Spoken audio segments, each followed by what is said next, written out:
Bom dia a todos, bom sábado, a todos que estão nos assistindo também.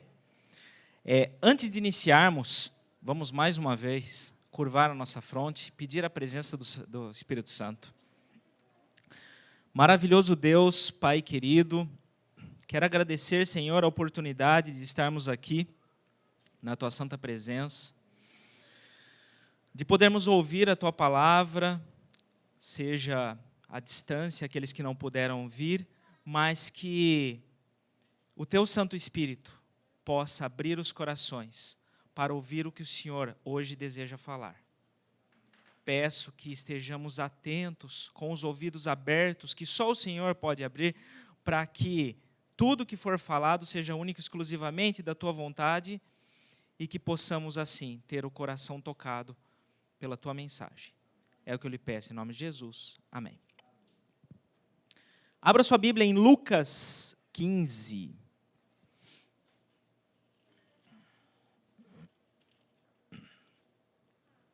No verso 11. Parábola do filho pródigo. Eu acho que todos aqui, pelo menos uma vez na vida, já ouviu essa parábola, conhece muito bem ela.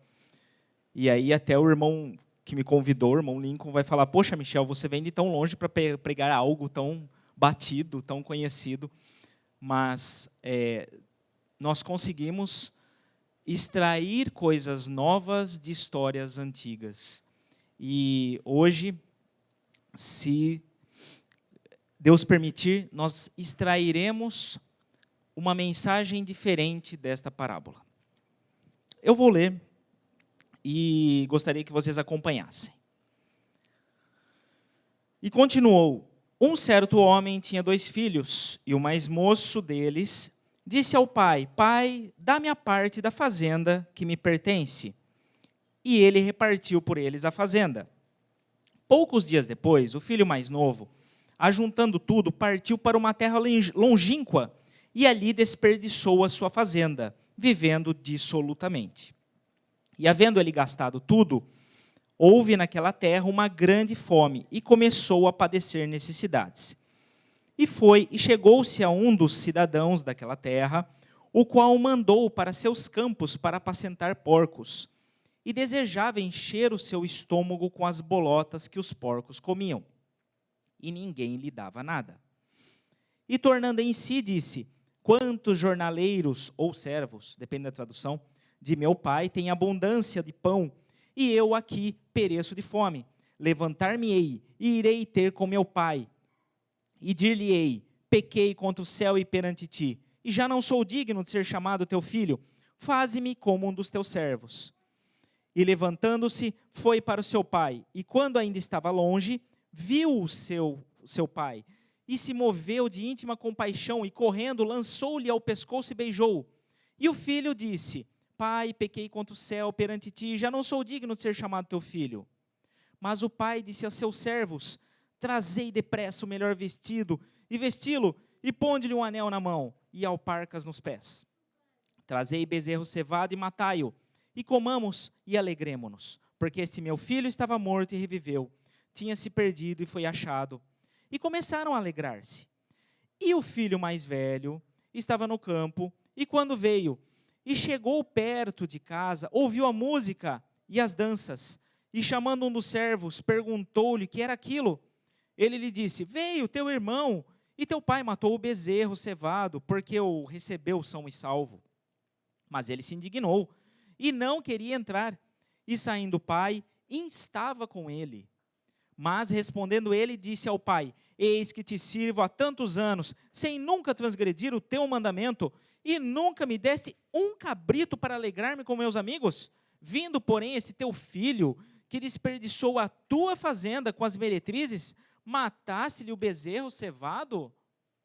E ele lhe disse: filho, tu sempre estás comigo, e todas as minhas coisas são suas, mas era justo alegrarmos-nos e folgarmos-nos, porque este teu irmão estava morto e reviveu, tinha se perdido e achou-se.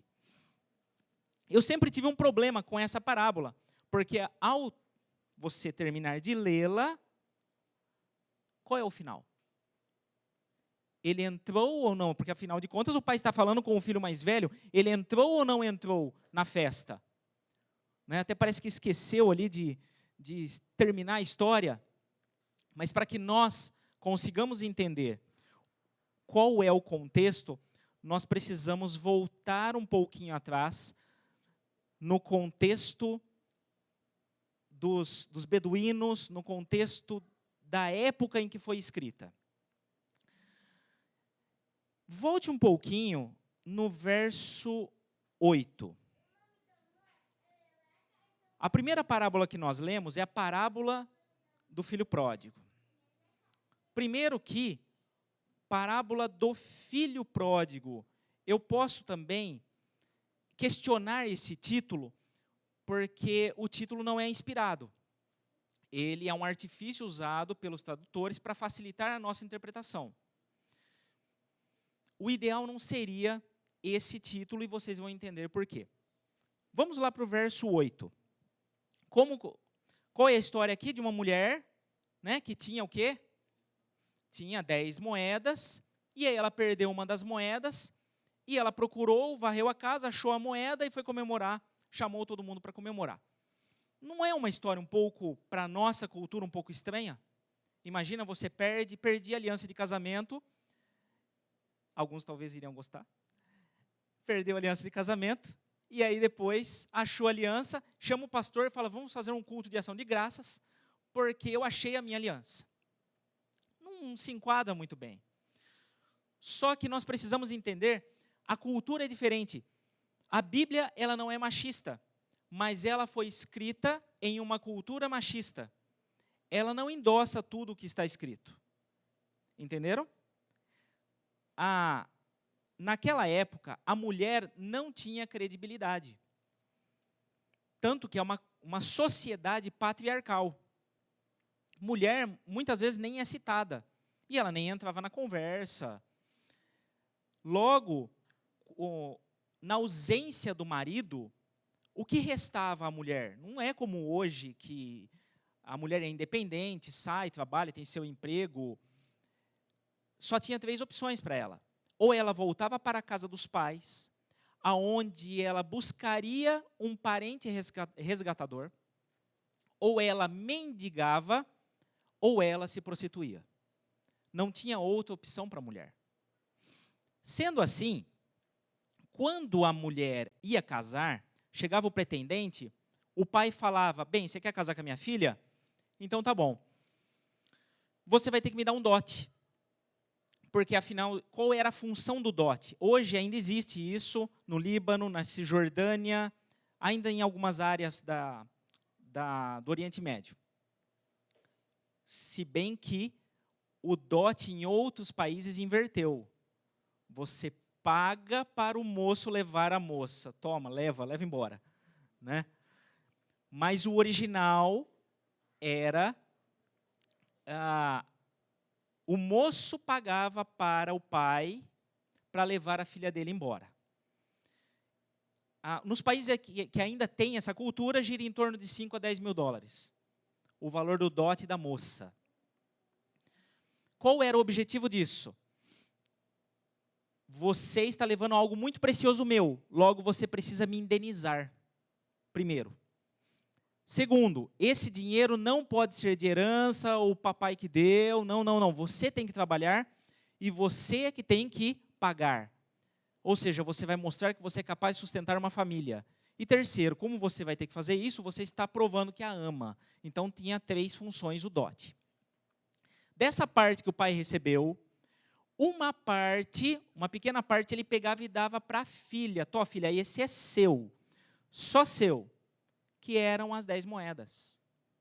Se vocês pesquisarem, né, eu não trouxe aqui a imagem, mas o vestido de noiva delas, então era o véu, e aqui vocês devem ter visto já algumas cenas, as moedinhas penduradas na testa.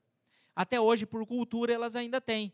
Quando tem algum casamento, né, vai casar, uma moça daqui vai casar, todas as outras casadas colocam o seu vestido de noiva, então você vê assim...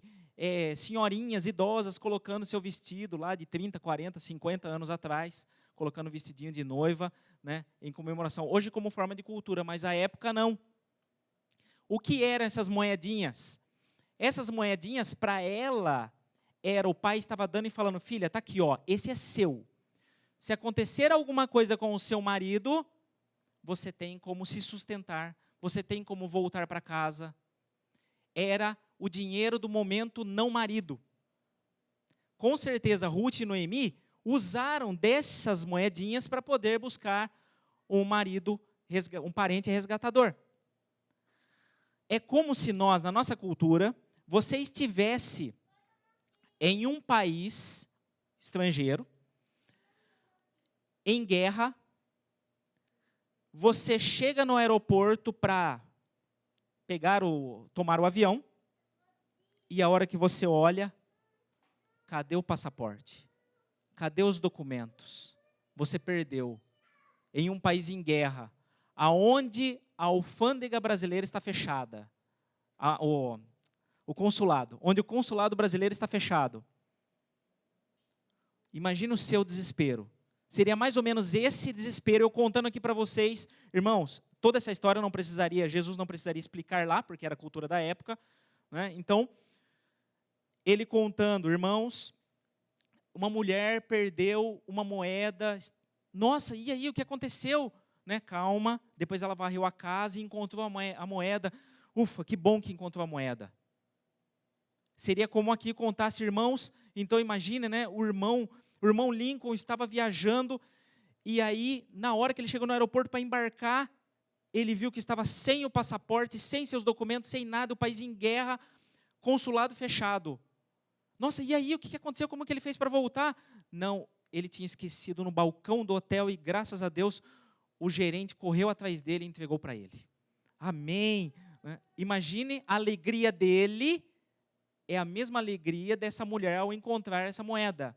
E é a mesma alegria de Jesus quando nos procura e nos encontra. Da mesma forma.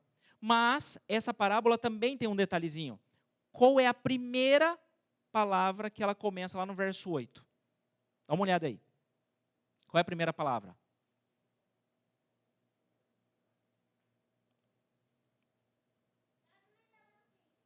Ou.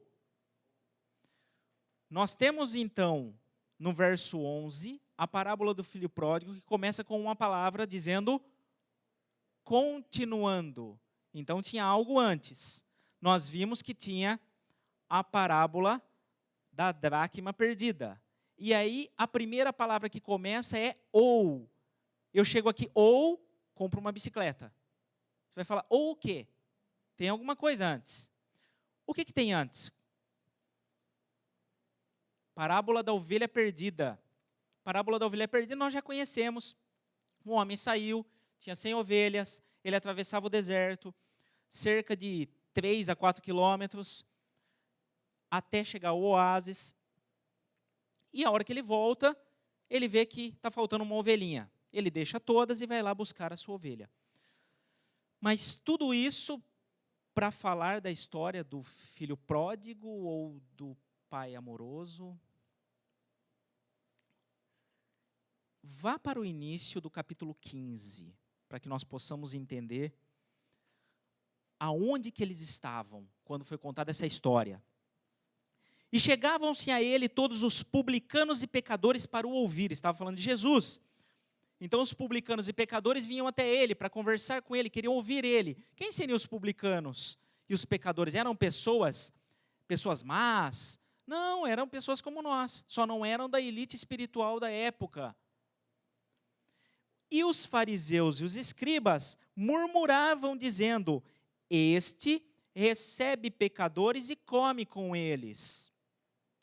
O fato de você comer, em outro momento a gente pode até explicar isso daí, é algo muito íntimo, lá por ter pouca alimentação, então quando eu convido alguém é porque eu gosto muito dessa pessoa, e você convida para comer em casa, nós vamos comer então. Tanto que depois fala que este recebe pecadores. Então ele estava em casa, na casa de alguém, que é um publicano, e ali Jesus estava reunido com eles. Então chamou outras pessoas, vem, vamos lá, vamos comer, né? E eles estão ali reunidos para comer, mas, eu pergunto, os fariseus e os escribas, será que eles entraram para comer? Eles murmuravam. Então eles não entraram, eles ficaram lá do lado de fora, no portão lá, ó. Ficaram lá, falaram, tá vendo? Olha esse daí, ó. Come com os pecadores, recebe os pecadores. Então ele ficou lá no portão, eles ficaram lá. Aí Jesus, né, educadamente, pede, dá uma licencinha, né, espera um pouquinho aqui, segura o almoço. Aí ele vai lá no portão, e ele chega no portão, e aí ele fala, o que está acontecendo? Ah, tá vendo? O senhor, ó, recebe esses pecadores aí, esses publicanos. Posso contar 3 historinhas para vocês? Pode. E é onde Jesus então conta essas 3 histórias. Eu pergunto, ovelha, ela sabe quando ela está perdida? Quem acha que sabe, quem acha que não sabe? Pensa no cachorrinho. O cachorrinho sabe que está perdido? O cachorrinho sabe. A vaca sabe que está perdida. A ovelha também sabe que está perdida. Ela está perdida dentro do curral ou fora do curral? Fora do curral. Então ele está fazendo referência a alguém que está perdido fora de casa e que sabe que está perdido. Moeda, sabe alguma coisa? Não sabe. A moeda estava dentro ou fora de casa? Dentro de casa. Ele está fazendo referência a alguém que está perdido dentro de casa e nem sabe que está perdido. E aí ele arremata essas 2 histórias com uma terceira, falando de um pai amoroso e 2 filhos perdidos. Mas espera aí, como assim 2 filhos perdidos? Onde já se viu? Pensem comigo. Você tem um irmão, o seu pai, dono da empresa, e aí o seu irmão vai lá, pede a parte dele, sai, seu pai quase falha a empresa, você fica ali do lado dele trabalhando, seu irmão vai, gasta tudo, e aí volta com aquela cara deslavada, e o pai ainda pega, coloca ele do lado ali, né? Devolve a parte, dá mais ainda para ele. Em primeira mão, você olhando essa história, eu acredito que todos aqui, nós nos simpatizaríamos com o irmão mais velho. Indignado, olhar e falar, ô pai, você está mimando ele. Mas, vamos dar uma olhadinha. E certo homem, vamos do início da parábola, né? E certo homem tinha 2 filhos, e o mais moço disse, pai, dá-me a parte da fazenda que me pertence. Se você contar isso daqui hoje para um beduíno, que apesar de eles não serem cristãos, mas eles seguem as tradições lá de Abraão, ainda vivem em tendas, tudo, ele vai falar, mentira. Essa história não é verdade. Fala, mas por quê? Porque jamais um filho pediria a herança para o pai. Talvez hoje, na nossa cultura aqui, é possível, para quem tem direito, conhece da área, seria possível você fazer a divisão dos bens em vida. Mas ele fala, mas lá não. Ele fala, se você está pedindo, pai, dá minha parte que me pertence, você está dizendo, pai, eu quero que você morra. Imagina o seu filho falando isso para você, eu quero que você morra, eu quero a sua parte, eu quero a parte que me pertence. Só que vai mais além ainda. Mas se você insiste com o beduíno e pergunta, e se ele insistisse? Se ele falasse realmente, o pai o repreenderia. E se ele insistisse? O pai bateria nele. Mas e se ele insistisse mesmo assim? O pai bateria e ele seria expulso da aldeia. Guarde bem essa informação. Agora olha que interessante o verso 12. E o mais moço deles disse ao pai, pai, dá minha parte da fazenda que me pertence. E ele repartiu por eles, ou lhes repartiu, está no plural. Os 2 receberam.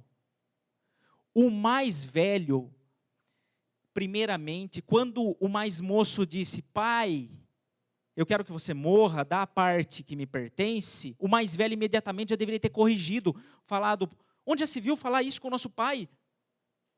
A primeira coisa, já deveria ter corrigido ali. Segundo, ele participou mais uma vez do pecado ao ficar omisso e receber a parte dele, foi conveniente para ele. Então ele recebeu parte da herança também. E muitas vezes, Deus é menos... A diferença dos dois é que um era mais sincero, o outro era hipócrita, como nós vimos na lição. Hipocrisia. Muitas vezes Deus é menos ofendido pela sinceridade de um pecador do que pela hipocrisia de um santo. Não estou aqui para atenuar o pecado, mas sim para dizer a importância de sermos verdadeiros. Bem, continuando, nós sabemos a história, né? Que daí o filho então pega a parte e vai viver dissolutamente. Nesse momento, até ele começa a passar fome e ele fala, né, que ele comeu as bolotas dos porcos, está lá no verso 16, né? Que dava para os porcos. Algumas pessoas pensam que é lavagem, não é. Em algumas traduções está como alfarroba. Alfarroba é a vagem, pensa numa vagem de feijão, mais ou menos aquilo lá. É uma vagem que no Oriente Médio é dada para os animais em tempo de escassez. Existe até semelhante a um chocolatinho, para aqueles que justamente não comem chocolate, existe a alfarroba, que é feita dessa vagem. É processada, torrada e feito semelhante. E lá, então, em tempo de escassez, dava-se para os animais a alfarroba. Quando fala que João Batista comeu gafanhoto e mel, apesar de Levíticos 11 nos dar a autorização para comermos o bichinho, o gafanhoto, eu creio que seja a alfarroba, porque a alfarrobeira também era conhecida como gafanhoto. Então, representando, ele comendo a alfarroba, representando a escassez espiritual, e comendo o mel, representando o auge espiritual. Mas aí ele se levanta, então, agora, né, e fala, pequei, pai, pequei, vou falar para o meu pai, né, pequei contra o céu e perante ti, já não sou digno de ser chamado teu filho. Faze-me como um dos teus servos. Existem 3 palavras para servo. Doulos, que seria, vamos trazer para a nossa realidade, seria, por exemplo, um empregado assalariado, carteira registrada. Né? Mas está lá, você não tem intimidade com ele, você só sabe que ele existe, está lá. Existe o paides, que seria aquele que é tão íntimo que você é capaz de deixar a sua herança para ele. Esse está no nível acima. Né? E teria o mícios.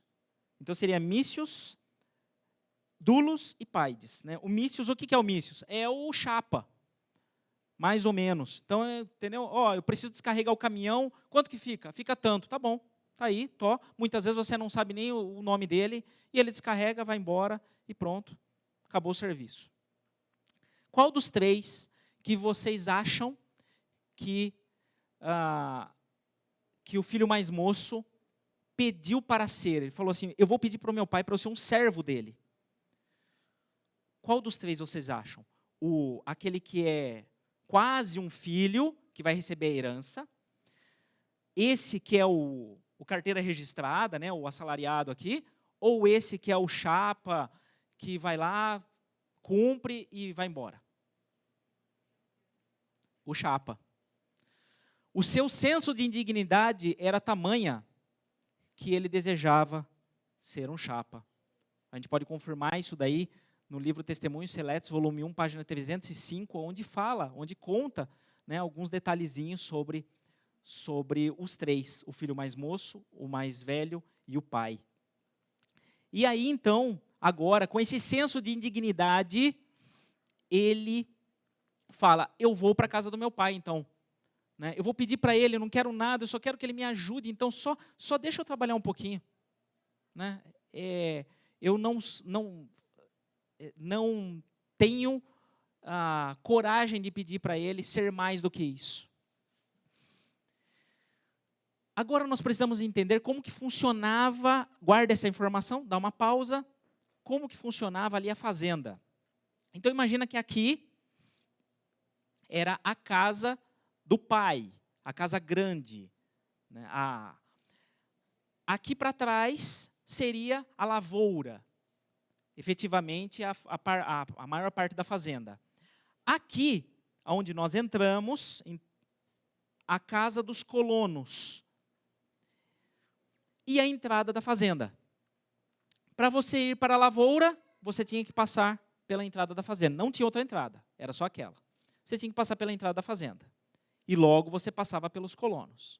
Para vir à casa grande, você tinha que passar pela entrada grande, pela entrada principal e passar pelos colonos. Esse jovem vindo, lembra que eu pedi para vocês guardarem uma informação. O que aconteceria se o jovem insistisse em pedir a parte dele? Apanharia do pai e seria expulso pelos colonos. Vocês acham que esse jovem vindo, ele chegaria até a casa do pai? Ele nem passaria, no meio do caminho, os colonos iam ver e falar, some daqui. Você humilhou o seu pai, o nosso Senhor. Vai embora, vai embora. E se ele insistisse, provavelmente o apedrejariam. Esse seria o resultado. O pai, então, no verso 20, ainda estava longe, viu seu pai e se moveu de íntima compaixão. Então o pai aqui, olhando, viu o filho. E aí ele pegou, desceu e foi andando, não é? Ele foi andando? Ele foi correndo. Ele foi correndo. Você já viu, às vezes, mostra alguma reunião, diretor de não sei aonde, presidente não sei de tal lugar, descer e sair correndo para a reunião porque está atrasado? Pode estar atrasado, ele desce, aqui e vai andando. Tem um apócrifo eclesiástico de Benzira que fala que você reconhece um nobre pelo seu caminhar. Ou seja, correr seria para o servo, correr seria para o subalterno e não para o nobre.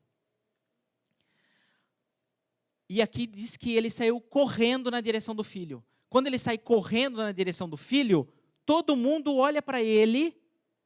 Olha lá, o idoso correndo. Ele atraiu a humilhação sobre si. Ele tirou o foco do filho. Com isso, ele consegue alcançar o filho. Quando o mais moço, quando alguém de graduação inferior vai cumprimentar o mais velho, ele ia beijar, o que ele tinha que fazer?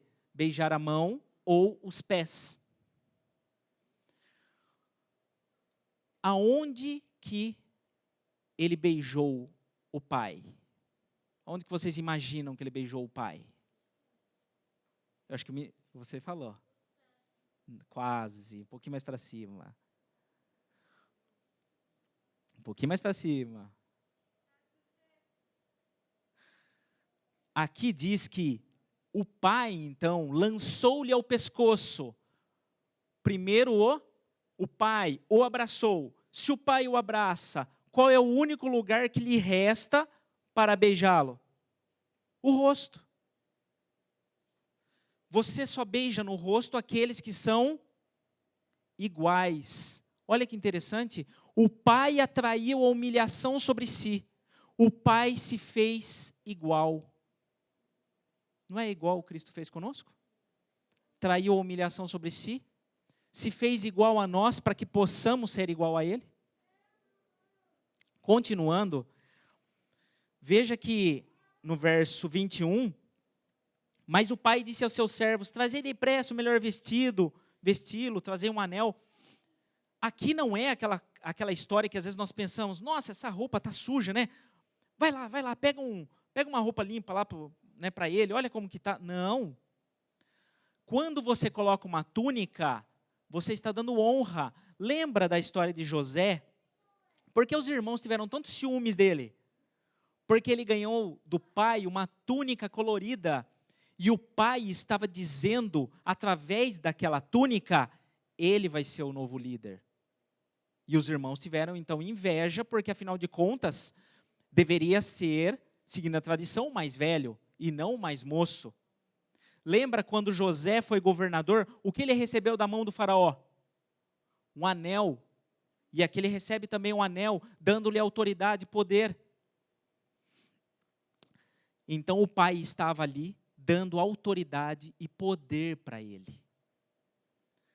Aí o pai fala, né, mata um bezerro para poder comemorar. E nesse momento, então eles vêm para a casa grande. Veio para cá. E eles entram. E o filho mais velho está onde? Na lavoura. Aí o filho mais velho vem, entra, está chegando e pergunta, o que está acontecendo? Ah, sabe aquele seu irmão? Aquele que gastou tudo? Então ele voltou. E o seu pai, né, está dando uma festa para ele. Não vou entrar. Não vou nessa festa, não. Quando um nobre te convida para a festa, você tem que ir. Lembra da rainha Vasti? O que aconteceu com ela? Ela perdeu o seu título de rainha justamente porque ela se recusou a atender ao chamado do rei. Só que aqui, o pai, mesmo pela terceira vez sendo ofendido pelo filho mais velho, porque afinal de contas o filho mais velho foi omisso quando o mais moço pediu a parte. O filho mais velho participou do pecado recebendo a parte dele. E agora o filho mais velho, de forma arrogante novamente, né, fala que não vai entrar na festa. Mesmo assim, o pai, de forma amorosa, vai até o portão e fala para ele, filho, tudo que eu tenho é seu. Você sempre esteve comigo. Só que importava que nós fizéssemos essa festa porque esse teu irmão estava morto e reviveu, estava perdido e foi achado. E aí termina sem saber, e aí, o irmão entrou ou não entrou? Aonde Jesus estava contando essa parábola? Era numa casa, era num templo, era num jardim, era no portão de uma casa, não era? Ele estava no portão. Quem estava do lado de dentro? Os pecadores, os publicanos, arrependidos, os perdidos que sabiam que eram perdidos lá de fora. Quem estava do lado de fora? Ali, né, no portão, que não queriam participar. Aqueles, os fariseus, aqueles que estavam perdidos dentro da igreja e nem sabiam que estavam perdidos. E aí, nesse momento, então, Jesus fala, e aí? E agora? Vocês vão entrar ou vão ficar aí fora murmurando? Por isso que essa parábola não tem fim. Porque o final dela, quem vai dar? Sou eu, é você. Eu não sei hoje quem você é. Eu não sei se você, hoje, está perdido dentro da igreja. Se você hoje está sentado aqui, mas talvez o seu coração esteja fechado. Eu não sei se você é a ovelha que está perdida e sabe que está perdida. E como foi falado na oração, talvez você esteja aí em casa e esteja doendo seu coração, desejoso de voltar para a igreja. Eu não sei qual dos dois você é, mas eu tenho certeza de uma coisa, de que nós temos um Pai amoroso, que nos ama e que está de braços abertos, esperando você voltar. Independente do que você tenha feito, Ele lhe perdoa e deseja que você volte. Quando ouvirdes a tua voz, não endureçais o vosso coração. Abra seu coração, permita que Jesus possa habitar nele. Não importa o que você fez. Esse é o momento. Vamos orar? Fiquemos de pé. Curve sua fronte. Maravilhoso Deus, Pai querido, mais uma vez estamos na Tua presença para lhe pedir que o Senhor possa limpar o nosso coração, que o Senhor possa tirar toda essa mancha, a mancha que o pecado colocou em nós. Eu não sei